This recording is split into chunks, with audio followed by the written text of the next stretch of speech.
Más adelante en KTVB en español, a principios de esta semana se presentó un nuevo proyecto de ley que afectará a la gente sin documentos. Lo que necesitas saber enseguida. Y esta semana se publicó un video en YouTube que muestra a un sospechoso en el caso de Michael Vaughn, que entonces tenía 5 años en el año del 2021. El sospechoso confesó que sabía dónde estaba enterrado el niño. Te damos esa información más adelante. Y nos espera un fin de semana muy helado y eso continúa para la semana que viene. Les daré los detalles en qué tan bajan esas temperaturas. Gracias por acompañarnos. Noticias en español empieza ahora.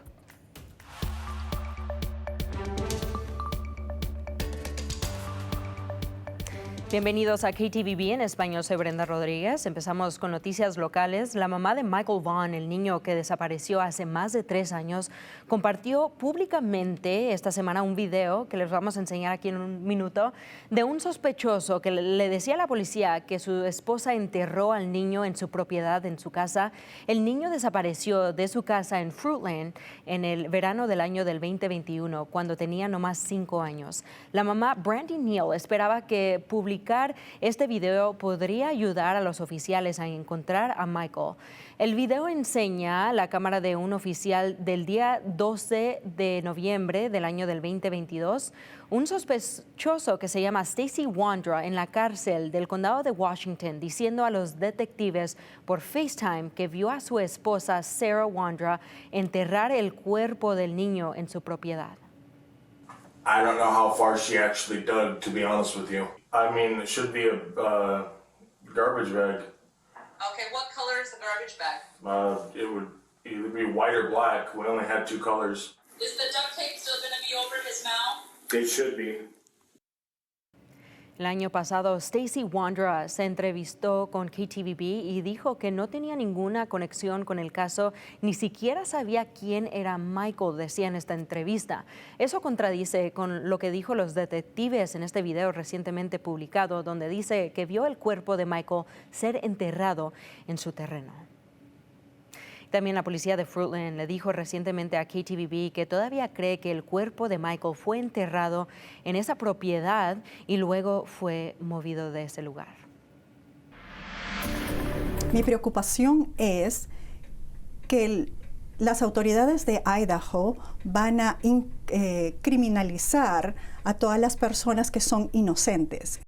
Estamos en la primera semana de la sesión legislativa del 2025 y esta semana los líderes presentaron un proyecto de ley de inmigración que permitiría a los agentes de ley locales verificar y documentar el estatus de ciudadanía de cualquier persona involucrada en un delito. Sin embargo, aunque el proyecto de ley significa que el solo estar en Idaho sin documentos es un delito, eso no significa que las autoridades puedan solicitar pruebas de ciudadanía a voluntad.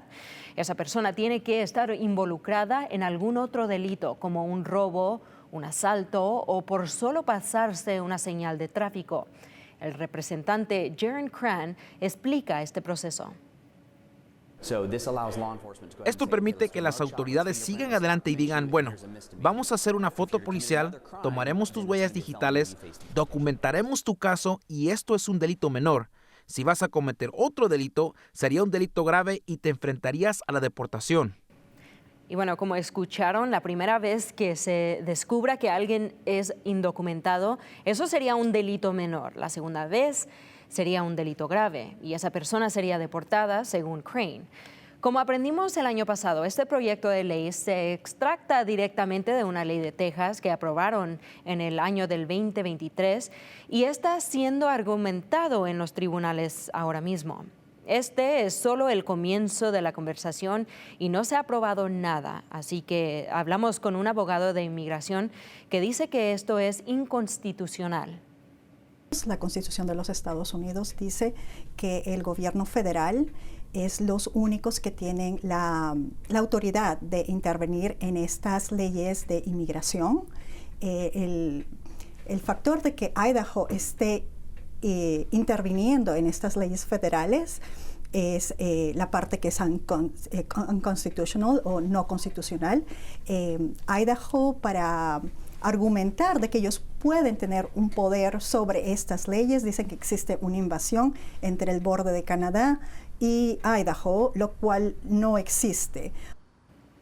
Es importante otra vez repetir que esto es solo el comienzo de esta conversación y no se ha aprobado nada. Continuaremos actualizando los pasos de estas propuestas mientras sean introducidas en la legislación. Y al nivel nacional, el lunes, acompáñenos en el canal 7 NBC News para ver la cobertura en vivo de la inauguración del presidente electo Donald Trump. Sé testigo de este evento desde Washington, D.C. en NBC a las 7 a.m. en tiempo local. Y también puedes encontrar las últimas actualizaciones en nuestro sitio web ktvb.com/español. Y esta semana la Comisión de Asuntos Hispanos de Idaho celebró sus recepciones legislativas que pasa cada año, pero reveló algo nuevo este año. Héctor tiene esos detalles y nos acompaña ahora. Héctor, ¿qué nos puedes decir sobre esto? Sí, Brenda, el propósito de este evento es reportar los datos y principales problemas de las comunidades hispanas alrededor del estado y hablar de la importancia de algunas estadísticas que cada año se destacan. Ahora, este año se reveló el primer informe de atención médica. Lo que se destacó con esto al respecto de la ciudad a principio del 2024 son las diferencias específicamente cuando se trata de los hispanos sin seguro, médicos disponibles en condados con una alta población hispana y la edad promedio de muerte en comparación al resto del estado. Ahora veamos la diferencia de los hispanos a comparación a la población general. El 18.6% de los hispanos no tienen seguro y si recuerda que es el casi 14% de la población en Idaho que es hispano. Esto en comparación con casi el 11% de la población total que no está asegurada. Ahora, miremos las cantidades de médicos hispanos en el campo. Solo el 1% de las enfermeras y 3% de los médicos son hispanos. No solo eso, Idaho tiene menos médicos y médicos de atención primaria disponibles en comparación con el resto del país. Y en los condados con una población hispana alta, incluyendo Jerome, Cañón y en Bingham, tienen casi la mitad disponible en comparación con el promedio estatal. Y cuando se trata de la edad promedio de muerte, la edad promedio de los hispanos es un poco más de 61 años comparado con 74 años de edad por los no hispanos. Y las comisiones dicen que estos números son importantes para poder brindar soluciones y encontrar dónde necesitamos atender más y poner más atención mejor con la comunidad hispana. Porque hay muchos lugares donde nuestra gente todavía no está al punto de que, como las otras comunidades en el estado de Idaho, todavía nos hace mucha falta aprender más de qué es lo que está pasando con nuestra gente. Muchas personas atendieron el evento, entre ellas importantes líderes latinos y legisladores que estuvieron presentes en este informe. Ahora, si usted desea obtener esta información o tiene algunas preguntas sobre los datos que se pasaron por este informe, puede ponerse en contacto con la Comisión de Asuntos Hispanos y tendremos toda esa información en nuestro sitio web en esta historia en ktvb.com/español. Héctor. Y ahora con noticias de salud, el sistema de salud de St. Luke's está abriendo 2 clínicas nuevas en el área norte de Nampa. La idea es ofrecer servicios de atención urgente y de obstétrica y de salud de mujeres a los residentes del condado de Cañón en una ubicación central. Esto brinda a los pacientes una opción fuera de la sala de emergencias para lesiones o enfermedades menores. El centro de atención de urgencias está ubicada en el campus de Nampa, en Midland Boulevard, justo al lado de la sala de emergencia. En la clínica, el personal está equipado para tratar y diagnosticar fracturas, también enfermedades como la gripe. Doctor Alejandro Nicochea de St. Luke's de Nampa dice que esta adición es importante para el condado para que siga creciendo. La población del Canyon County, de la parte oeste del Valle del Tesoro, ha crecido mucho y en muchos casos no tenemos suficientes médicos de cuidado primario o la gente no los tiene o a veces no está abierta la clínica y la gente puede acudir para que les ayudemos con estos problemas médicos relativamente sencillos. La clínica de atención urgente de Nampa estará abierta las 7 días de la semana de 8 a.m. a 10 p.m. Otra clínica que se abrirá pronto en el campus de Nampa ofrecerá servicios para la salud de mujeres.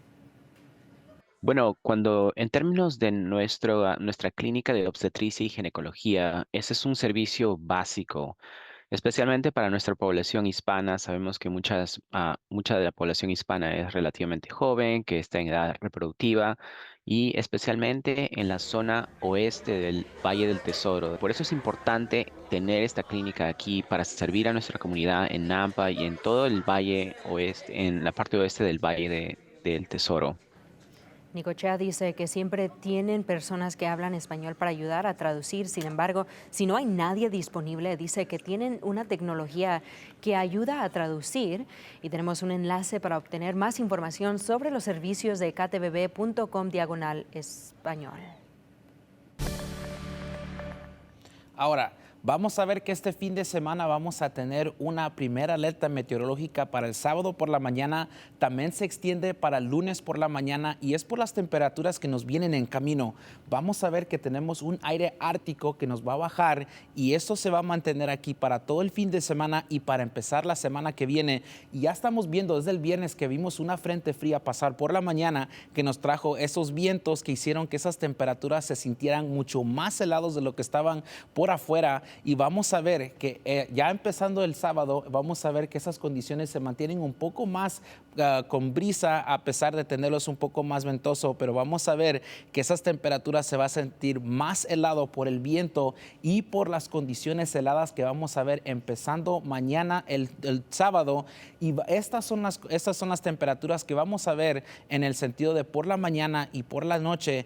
Van a llegar de 19 grados y es posible que bajen a 16 grados o bien helado, pero ya agregándole ese viento, esas temperaturas se van a sentir como que estén entre 5 o 6 grados ya que lleguemos por la mañana. Viendo aquí el pronóstico extendido, vamos a ver que esas temperaturas bajan a 19 grados, que tenemos ya casi un año que no hemos visto temperaturas bajar a ese nivel, y por ese motivo es que ponemos la primera alerta meteorológica para el sábado.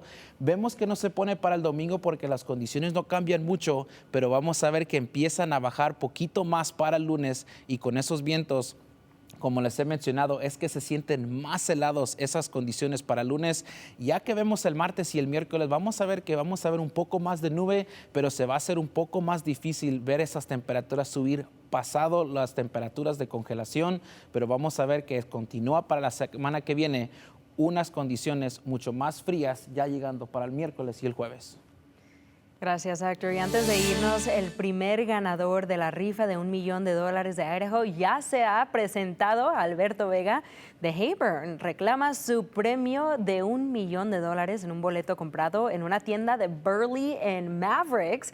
Y también en la foto aquí que están viendo, él se llama Chadwick Gilmore de Eagle, quien ganó el premio de $10,000.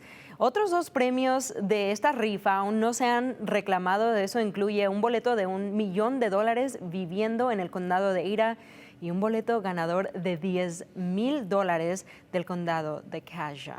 Para la gente que tiene esos boletos es de buscar los bolsillos, buscar las carteras, ir a agarrar a ver si los encuentran, porque $1 millón. ¿Qué harías con $1 millón? Oh, yo creo no estuviera aquí. No te creas. No sé qué, aquí estuviera. ¿Compartirías el dinero o te lo dejaras todo? No, sí. Yo creo con mi familia primero. Tengo que hacer eso. ¿Y tú qué harías? Yo pensé que yo era familia, pero ni modo, está bien, no hay ningún problema. Pero, ¿qué harías? No sé, yo tal vez le compraría la casa, le pagaría yo la casa a mis papás. Oh, sí, eso es. ¿Trabajan ellos bastante para que no les pueda ayudar un poquito? Sí, y a nuestra comunidad aquí también, a ver si les damos repartimos $1, unos $2 que se cobre un taquito o algo. Sí, ahí está.